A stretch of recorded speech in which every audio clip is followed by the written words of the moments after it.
Good morning. I'm Mike Galbraith.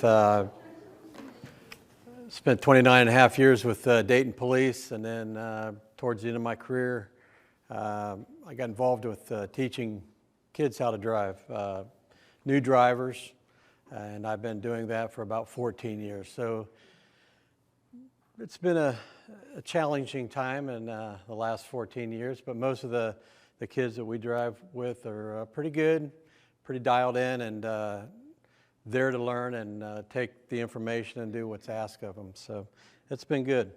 Today we're going to talk about driving that we all do. As you know, it's a challenging issue anymore. It's the people out on the roadways are crazy most of the time. Things that we have to deal with. People cutting you off, people pulling out in front of you, just a variety of things that occur on the roadways today. As we get older, we go through a lifetime, and older people bring a lifetime of skills and experience to the roadways. But as we age, obviously, we have factors that we have to deal with, such as our eyes, our other health issues, things like that. Illnesses, physical abilities, your changes in your vision. Keep in mind that as we drive, 90% of our vision is what we need to drive a vehicle. If you wear glasses, your prescription changing, things like that. And as we get to that golden age of 60 and above, then we have to start checking our medical conditions a little bit closer. With glaucoma, cataracts, all those things that can affect our eyesight, was something to keep in mind as we go through the aging process. Bad habits, do we develop them? Sure we do. All of us, as we drive, we pick up the bad habits and we forget about some of the safety features of driving the car. Are we aggressive? Do we speed? Are we distracted? Daydreaming, things like that. All these things are going to come into play as we drive our vehicle, or you have other people driving cars for you. Aggressive drivers, as we drive, we go down the highway. Today we see people driving 60, 70, 80, 90, 100 miles an hour on the highway. It's not uncommon. You don't see a lot of troopers on the interstate. Policing is in a situation where, the manpower is way down, so they don't have so much time to do patrol work. So we have to be cautious and deal with the things that, going to keep us safe. Are we eating? The passengers in our car, are we talking to those people? Are they going to distract us as we drive down the road? You see a lot of people interacting with the people in their car as they drive down the road. You don't necessarily need to look at the person beside you or behind you. You know their voice, you know who they are, they're communicating with you. And you don't have to take your eyes off the roadway necessarily to engage in conversation. Cell phones. What a huge distraction that's become. And, they say that the cell phone itself and that distraction has caused more crashes and DUIs and things like that. So it's huge. And we, as drivers or as companies, have to remind our employees that the cell phone needs to be put down. It needs to be put away. It needs, there's a time and place for it, but when your hands are on the steering wheel and you're driving down the road with all the other issues going on around you, the cell phone isn't the place to be. Things that affect our skills are visual, taking your eyes off the road, auditory, what we hear, your manual. A lot of people take their hands off the steering wheel. They're eating as they drive down the road or picking up something, reaching for something. And then your cognitive sense of, taking your mind off that routine of driving, getting away from you're comfortable, things are boring, whatever it may be, but you're not paying attention to the roadway and the conditions of the roadway and all the different things that you need to be cognitive of. You're 4 times more likely to get into a crash as a result of some of these, skills being diminished. And then distracted driving is 100% preventable. And what that means is it's something you did that caused the crash. So by you paying attention and doing what you're supposed to do, you can limit that situation in order to get into a crash. Keep in mind, there's an accident and there's a crash. The accident is something that you're driving down the road and it's unpreventable. It's something that you did not do. You're driving down the road, you're doing everything the correct way, and then suddenly something happens. That's an accident. A deer ran out in front of you, a tree limb fell, a car crossed the center line. Nothing you could have done to prevent that. But a crash, on the other hand, is preventable because it's something that you did in order to cause that. Some tips we can think about. Know your car. Be aware of the car. Be aware of the laws, your surroundings. If you have employees working for you, they're driving different vehicles. As you drive different vehicles, the setup of the car, where the controls are at. The turn signals are on one side, your wipers are on the other, but where are the headlights? Are the headlights on the turn signal arm, or are they located on the dash? If you have folks driving for you, make sure that they're aware of the type of car that they're driving. And again, the laws and their surroundings. Maintenance on the car. As I tell the students that we teach, we don't expect you to be mechanics, but you got to know the basics of the car. So many people get into a car and it's a machine. They don't think about the car itself so much. I got to drive it. It'll do most of the work for me, But you have windshield wiper fluid. You have oil. You have all these different things that make that car operate, but you have to be aware of them so that that car runs efficiently. Keeping your windshields clean, your headlights clean. So many people drive down the road that they can barely see out through the windshield, especially in the wintertime when all that stuff gets on your windshield and it's difficult to see. Again, wipe the windshield off, wipe the back windshield off. Keep the headlights clean so that the other drivers can see you as you drive down the road with your lights on. Your brake lights. Your brake lights have to be cleaned off so that as you do brake, people behind you can see. If snow or ice and all that kind of stuff gets on the lenses and it makes it difficult to see, again, you're responsible if you get into a crash and they can't see your headlights, taillights, brake lights, things like that. It's going to create a problem. Headlights have to be on. Headlights need to be on during the daytime. If you don't have daytime running lights, turn your headlights on manually so that the lights are on. You want to be as visible as possible so that people can see you. I don't know how many times lately I've been seeing people drive down the road at night and they have no brake lights, no tail lights on. It's because they have daytime running lights or something like that, and they see the illumination out in front of the car, but they don't think to either turn their lights on or possibly no taillights. So that's something to keep in mind. The lights need to be on all the time, especially by law when the windshield wipers are going, your headlights are supposed to be on. So if it's snowing, raining, any kind of atmospheric conditions, lights need to be on with the wipers. Sitting in the car, again, it's pretty basic, pretty common. We all get in, we're all built different.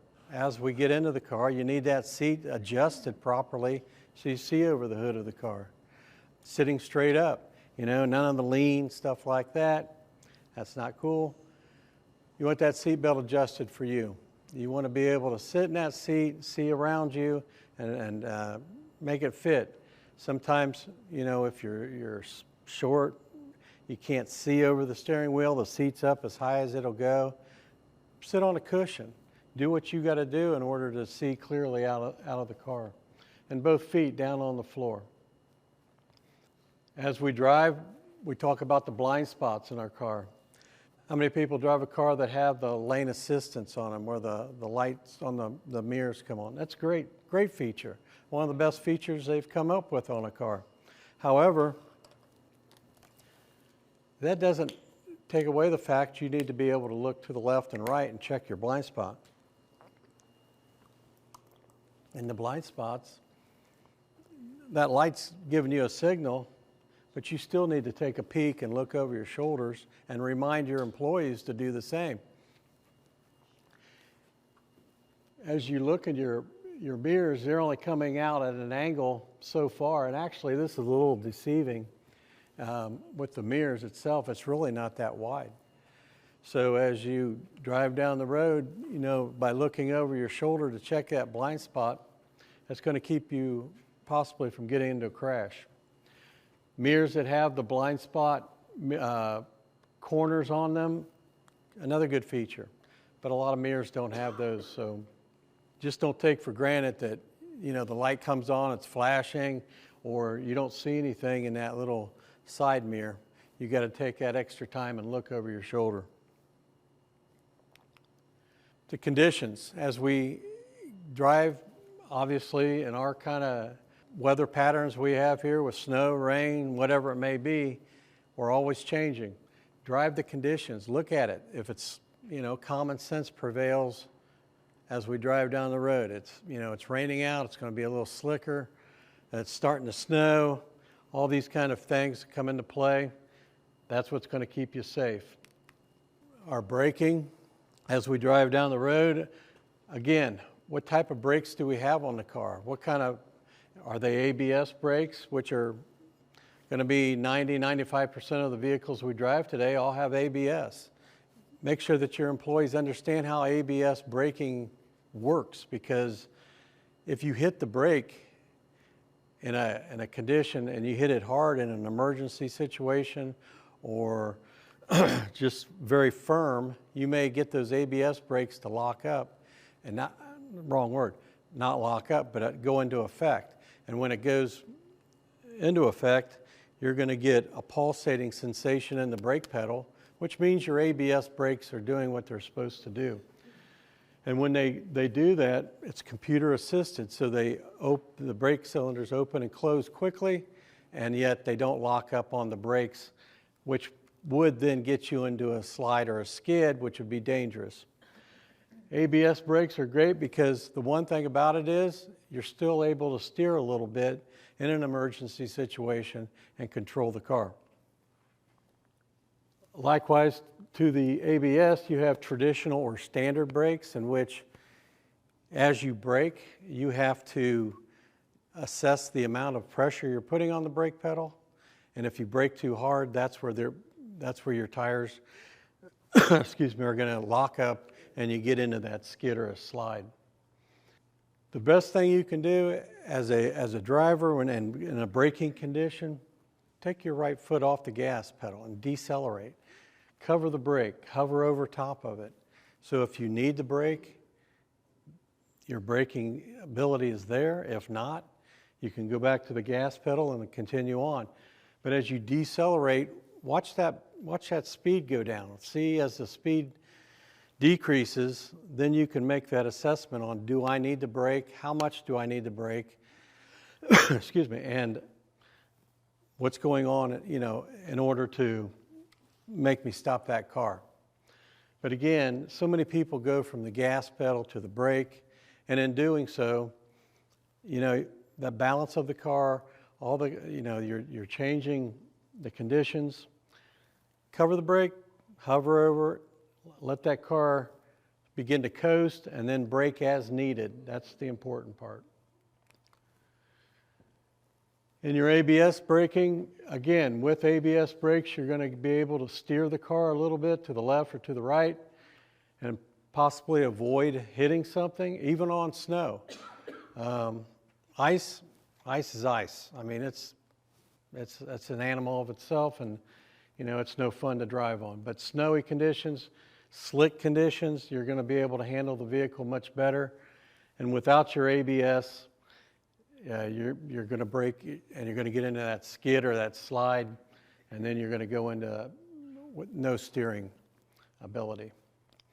With your threshold braking, you want to push on the brakes, release the brake. Push on the brake, release the brake. And what that does is it gives you a likeness to the ABS, so you're not getting that, as that brake pedal goes down and starts to brake your car, you want to release it so your tires don't lock up.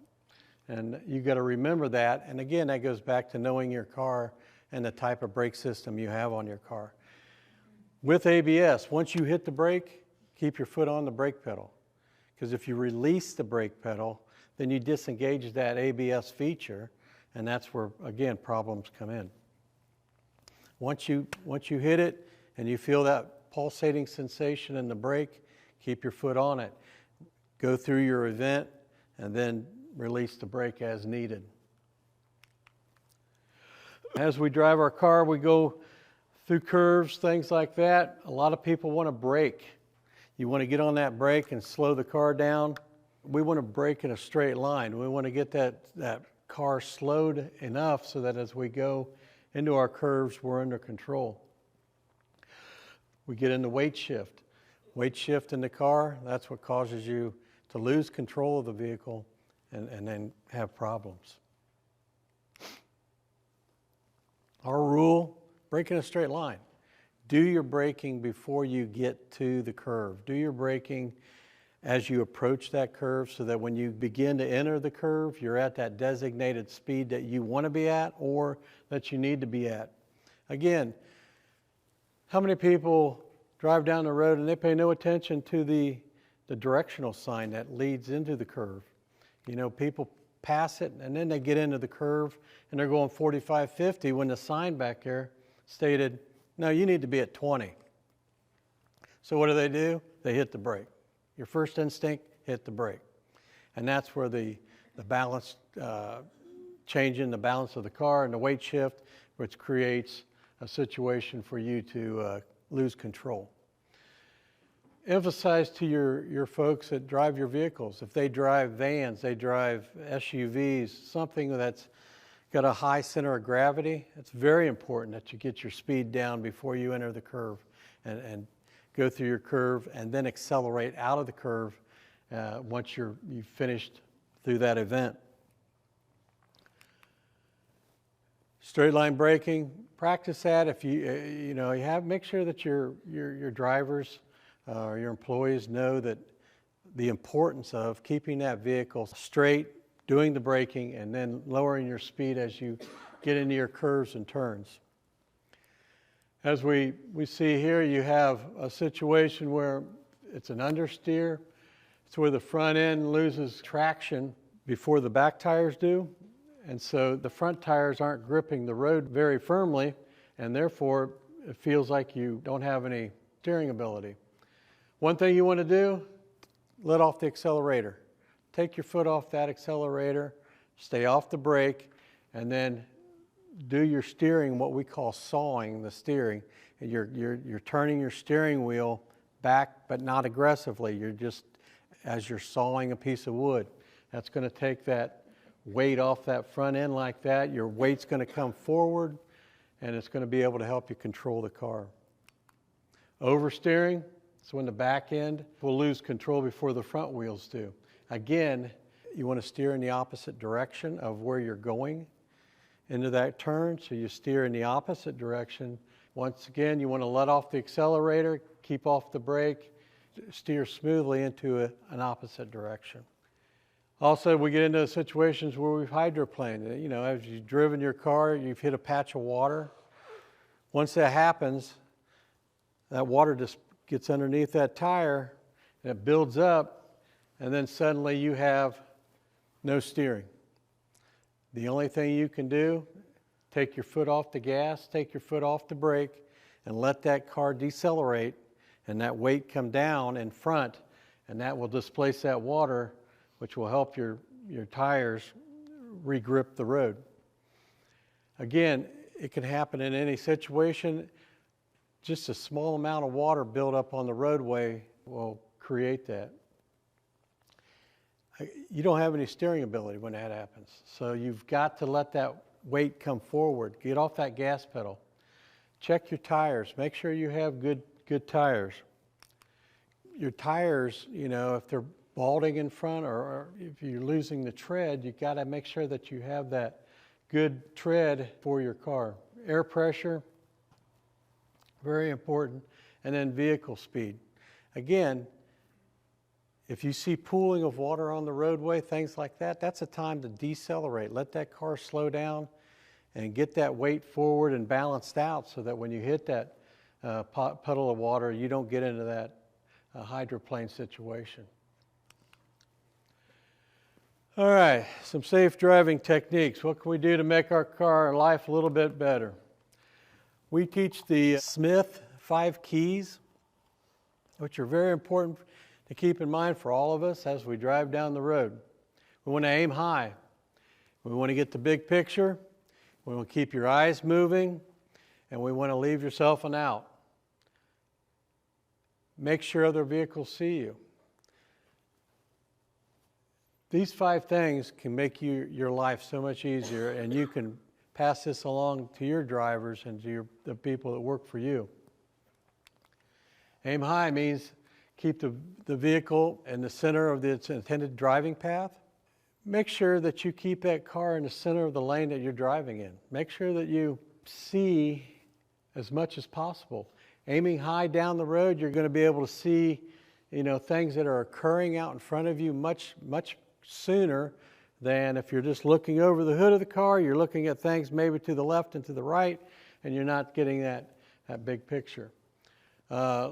Your curves. As you go into curves, you want to look through the curve, not over the hood of the car. Look through the curve. See what's happening out around you. Poor visibility forces your eyes low. Again, you want to aim high. That will help keep your speed down as you're paying attention to what's going on out in front. We talk about getting the big picture. As you drive down the road, you got to see everything. If you're not looking at the entire picture out in front of you, bad things are going to happen. You as a driver have to be focused on everything that's occurring down the street, to the left, to the right, and behind you too, and to the side. And the way we do that is looking down the road. We're going to check our mirrors. We're going to keep those eyes moving so that we don't get into this tunnel vision and focused on what's directly in front of us. 3 parts, don't follow so closely. Give yourself some space between you and that car in front of you. If you're following the car too closely and something happens, you don't have time to react. You got to have some space so that you can deal with the situation and have time to react to whatever is occurring. Are they slowing? Are they braking? Whatever they may do. Don't have a fixed, sharp central vision. You want to be able to see everything out in front. Don't lock in on something directly in front of you. And then keep scanning. The more you scan, the least likely you're going to get into a crash. As you're driving down the road and you're looking for all the different problems coming out and about. A car pulls up to an intersection. You have a green light. Is that car going to pull out in front of me? Is it going to run the red light? Is it going to make a right turn in front of me? Or it's a stop sign situation. Yeah, they're supposed to stop, but people don't always stop. As you get into that intersection, or as you approach that intersection, keep those eyes going left and right. The more you look, the least likely it is that you're going to get into a crash because you're scanning and you're searching for the what-ifs. And if you're not doing the what-ifs, those what-ifs will find you, I promise. Again, big picture. Keep your eyes moving, the scanning to both sides. Your mirrors, you should check your mirrors every 3 to 5 seconds so that you see if there's anything out to your left or to your right. Your rear view mirror, look out the back. Let's see where the cars are at. Is that car behind you tailgating? Is he too close to you? If you have to brake, is he going to run into you? Again, it's taking care of yourself and making sure that yourself is safe as you drive down the road. What we can do, plan ahead, looking for points of the next driving action to include reducing speed, braking, setting the vehicle up in the lane. Where are we going to be turning? Where are we going to need to begin braking and slowing down to make a turn? Is it okay to accelerate? Coming out of a turn? All these different things we need to be focused on and thinking about as we drive. It's your responsibility as a driver to maintain a stable platform and controlling the weight shift of the car. As we go into our turns and our curves, we have to keep that level platform. And again, we talked about SUVs, vans, bigger trucks, all this kind of stuff. That center of gravity makes a big difference. Your tunnel vision, we want to reduce that. We want to things that can add to it are stress, speed, noise, vibration, fatigue. If we can eliminate those things or minimize those things, that will help us as we drive to reduce that. We don't want to get into that tunnel vision. That can create a problem as we drive our car. Keep your eyes ahead, moving. Try to minimize that tunnel vision as much as we can. Make sure you breathe properly. Relax. Keeping cars at a distance. We need our space as we drive. We refer to it as our space cushion. 3-second rule comes into effect, and if you're not sure how to do it, when the vehicle in front of you hits a stationary object, you count 3 seconds, 1001, 2, 3, and see if you have that space between your car and where you get to that stationary object in front of you. Got to have space. You got to be able to react to what the other vehicles are doing out in front of you and deal with, controlling your car. 3 to 4 seconds on most roadways are very sufficient. 5 to 6, obviously on highways, higher speeds, things like that where we need to be able to react and have time to do so. Maintaining a good space cushion is key to staying out of hazardous situations. You have to have time to react and pass that along to your employees. If you're driving too close to other vehicles, that's going to create a problem sooner or later where you don't have time to brake or do what you need to do. Elements, again, we must identify traffic hazards, geography, the weather conditions, road conditions. All these different things come into play as we drive our cars, and we got to be cognizant of that all the time. Drivers must see as far ahead as possible. Again, that big picture. If you're not taking in the big picture, bad things are going to happen, and they will find you. Give yourself an out. We get into situations as we drive. Do we need to be in that far left lane? Should possibly in the middle lane or the right lane? Position your car so that it's the safest place for you to be at that point in time. Adjust your speed. You got to be under control all the time. If you're going too fast and things like that, again, you're going to run into situations where you have other vehicles around you. You can't control what's going on. You want to be in control as much as possible. And it's difficult on the highway when you have a lot of cars out there, but you still have to position your car in order to be safe. Tractor trailers out on the roadway. How many times you see a car driving down the roadway and they're beside a big truck? Well, those big trucks have no zones, and those no zones are areas around them that they can't see cars, motorcycles, anything around them. And there's quite a few of them on a big rig. So as you drive down the road and you put yourself in that no zone, that truck driver can't see you.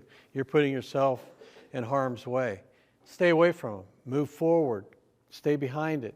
Pass that vehicle, pass that truck quickly, but safely, and get out in front of them.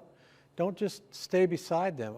It drives me crazy when I see on the highways the number of people that drive beside a big truck.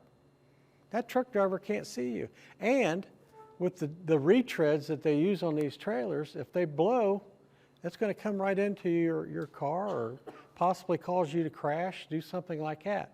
So again, emphasize the importance of staying out in front or behind these trucks. And the truck drivers appreciate it too. They'll tell you, don't drive, stay away from me. I'm trying to go from point A to point B just like you, but we're out on the roadways, so stay away from them. If you get caught driving down the road and you're beside a tractor trailer, a big truck or whatever of some sort, stay there, ride it out, but start looking for an out and get away from that truck as quickly as possible. Just don't ride it and stay there and be, content driving where you're at. Get away from it. Sooner or later, the traffic's going to break or something, and you have an opportunity to get away from it and give yourself an out. Make sure others see you. That's important. Have your headlights on. As you drive down the road, try to communicate with other vehicles the best you can. Turn signals, it's amazing how many people don't use turn signals, yet turn their car, things like that. But your headlights need to be on all the time. Let that driver see you so that, it makes it safer possibly as you drive. Your visibility, again, I know it's hard to see here, but as you look into a mirror, there's a car back there and you can't see it, but you want to increase your visibility to allow others to see you and make sure that you can see others around you. Blind spots on cars.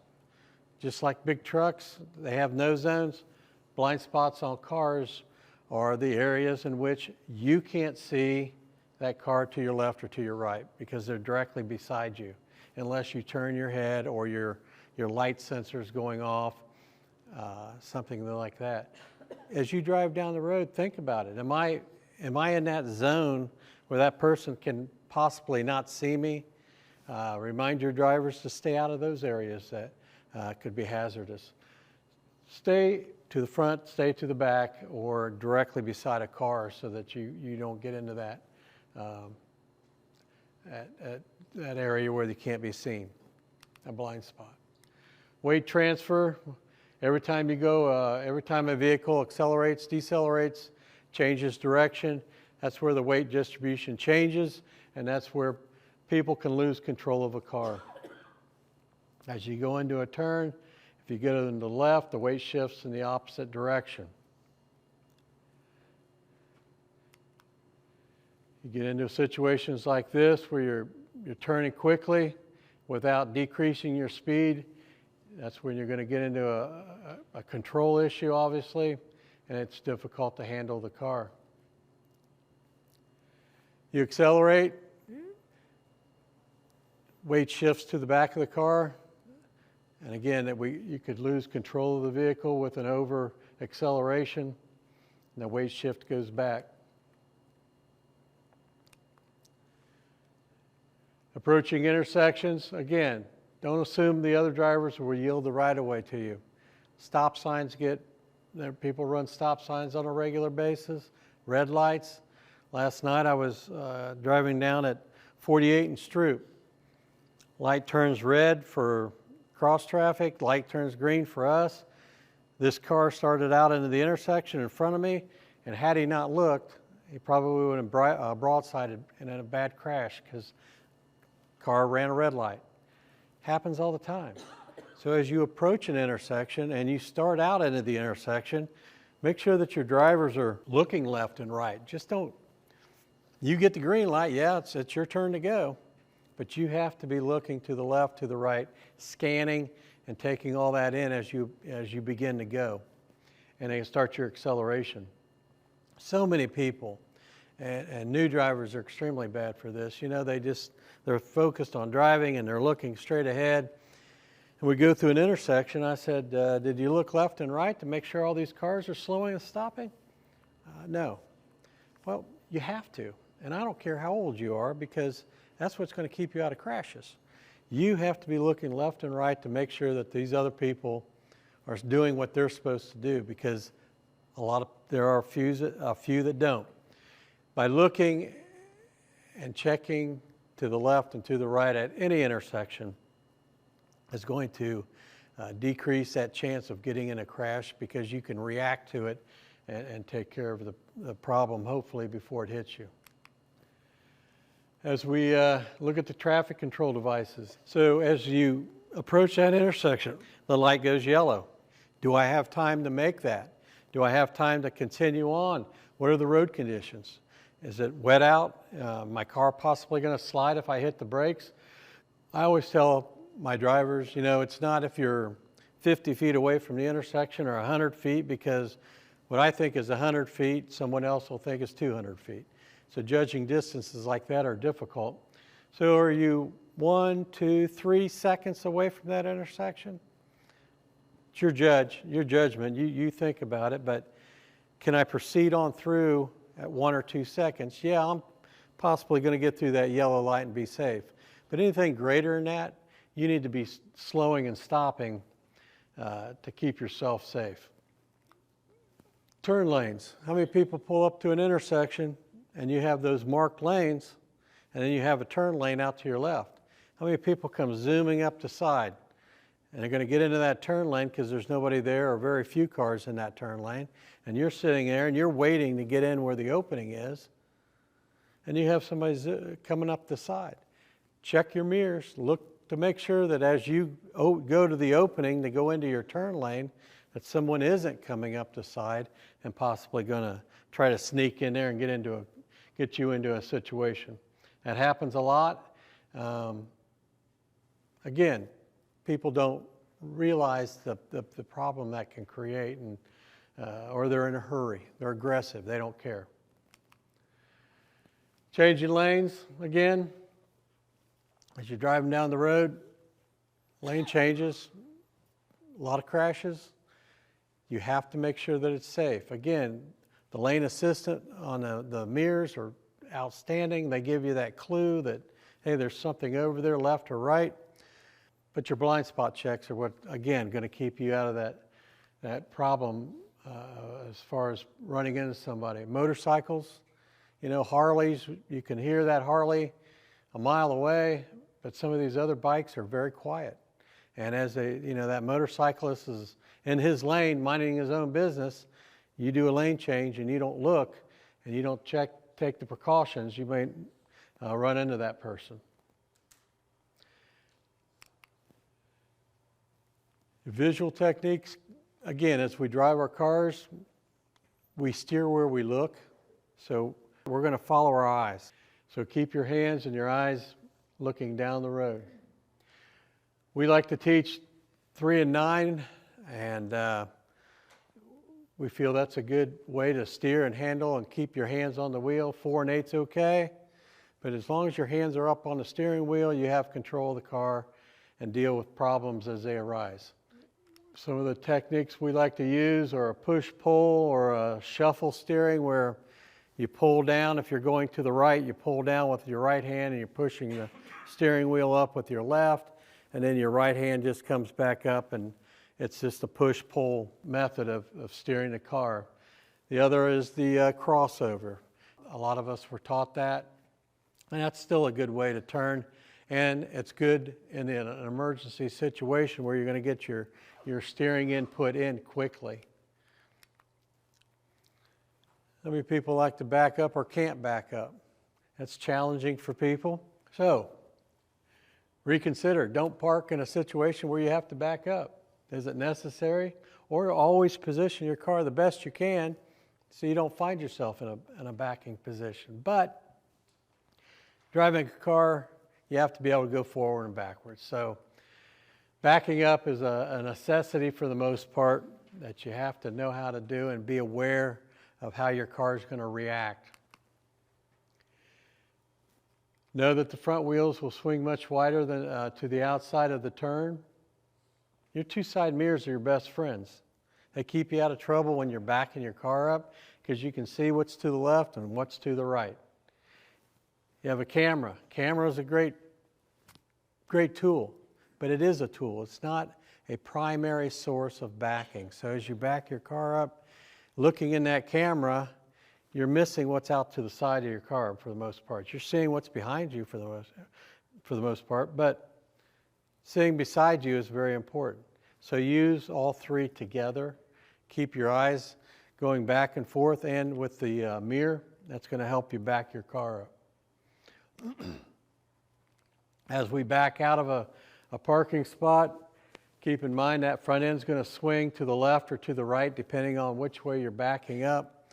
And you have to get your car 3/4 of the way out of a parking spot before you can begin to turn the steering wheel, if you have objects on both sides. Because of that front end swing, therefore you have to wait till your front pivot point area, your front tire area will miss the objects that are out to either side. Look where you want the car to go. Remember, your hands will follow your eyes. Don't get confused on which way you want the car to go. If you're going to back to the right, you steer to the right. If you're going to go to the left, steer to the left. Same concept as going forward. And have your drivers remind them to put small steering inputs in as they drive the car. If they oversteer quickly or too soon, that's where people get into trouble and they usually run into something. You want to back up slow, putting in small inputs to allow the car to do what you need it to do. And you have to watch the car and see how it's reacting. If it's doing what you like, great, continue doing what you're doing. If it's not, you either add some steering or take some out and see what you need to do. Again, there's the front end swing. It always swings wider than the back end of the car and how it's tracking. Low speed. Experienced drivers should really know that when the weather conditions change, you must modify your driving habits or techniques or whatever. You want to prevent a crash. So slow down. Common sense goes a long way. Don't overdrive the conditions, bottom line. Read the road, recognize visual clues as to hazards and weather conditions. Remember that all braking and acceleration should take place in a straight line. That's what's going to keep you out of trouble the most. You want to be able to control the car and keep that weight shift as centered as possible. Little skid control, what are we going to do? Most of the crashes occur when some form of a skid is involved. Skid is when one or more of the tires on the vehicle lose grip or traction on the roadway. You have no control of the car. The car is going to go where it wants to go. What can we do? Good visual skills, common sense. Let your senses play a role, your vision, your hearing, all that kind of stuff. Look as far ahead as detect hazards. Look what's down the road. Is there a problem? Is there something on the side of the road that may impact me as I approach it? Start slowing, start deceleration, getting that speed down so that you can control the car as you approach that problem. Again, wet surfaces, grades, bridges. I'm approaching a bridge. It's cold out, it's been raining, it's snowing. Obviously the bridge is going to freeze up before the roadway will. I need to decelerate. I want to hit that bridge safely and at a lower speed so I can control I can control my car the best I can. Traffic flow, is it going along well? Is it going good? Or are we dealing with rush hour traffic or just a high volume of traffic where we need to be driving a little slower and keeping our space cushion a little bit greater? As you drive and you create your space cushion, yeah, you're going to get people cutting in front of you and stuff like that, but you always need to back off a little bit and keep that in mind because, again, there's a ton of aggressive drivers out there, and they're going to be cutting in front of you, doing what they want to do, and without due regard to you. Drivers must look as far ahead as detect the hazards, unexpected lane changes, pedestrians, weather conditions, changes in the roadway or the surfaces. All these different conditions are, we're going to have to pay attention to, hopefully so we don't get into a slide or a skid and lose control of the car. What can we do to try to prevent it? Get off that gas pedal, get off that brake. Unsteer. If you're going in a direction and you see the direction of the skid, try to unsteer that and re-steer in a different the opposite direction, so that you can control the car and steer out of a turn or steer out of a skid. Cruise control. Never use cruise control in wet weather or snowy weather, any kind of damp conditions.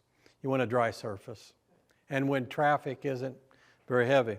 A lot of the newer cars have that slowing mechanism on it that will slow your car down and decrease your speed when the traffic volume increases. That's a great feature. In a hydroplane situation, one of the first things you're going to do is you want to hit the brake, and that's one of the worst things you can do. Again, you want that weight to come down evenly to displace the water, but if you hit the brakes, that can create an unstable condition, but you can lose control of the car. So, with cruise control on, most of us, when we want to deactivate it, we tap the brake, and it does so.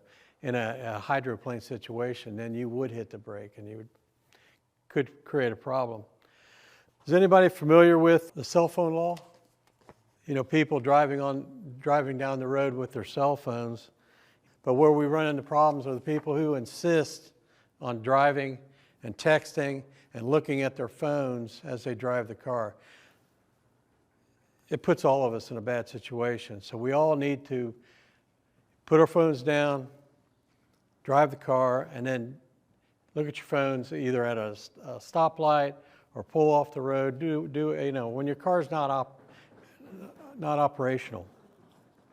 You cannot hold your phone while driving, except you can hold it to your ear while you're talking on the phone. You can't hold your phone, but you can hold it up to your ear and talk on the phone. That doesn't make any sense. You can't have your phone in your lap.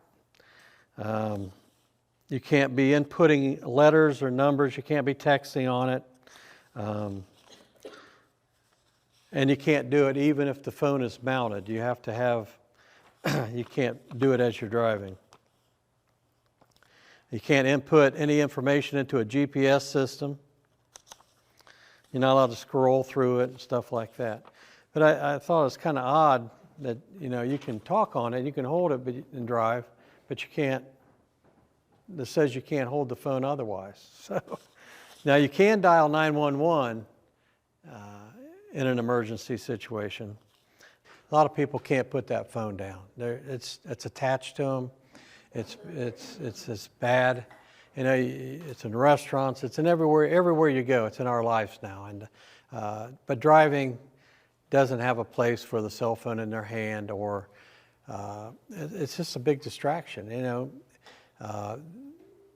Half their attention, or 3/4 of their attention, it may be on that phone and dialing that number and thinking about who they're calling or what they're doing with that phone, and not paying attention to the roadway and the stop signs or the red lights and the things like that. So that's why it's important for us as drivers to scan, watch our speed, and maintain our space. I always call it the 3 S's. It's your space, your speed, and your scanning, or that's what's going to keep you out of trouble. And you can only do so much, but you got to take care of yourself, and you got to be doing those 3 things. And if you have a phone in your hand, you're just not going to do it. It is scary. Well, another concept to think about is the passing of the marijuana. The impaired drivers, they're out there anyways, be it drinking or on drugs or whatever. But now you're going to have the legalization of, marijuana. How's that going to impact us as a driving society too? So I think you may have more people who could be possibly high and driving, and that's another scary situation. So thank you.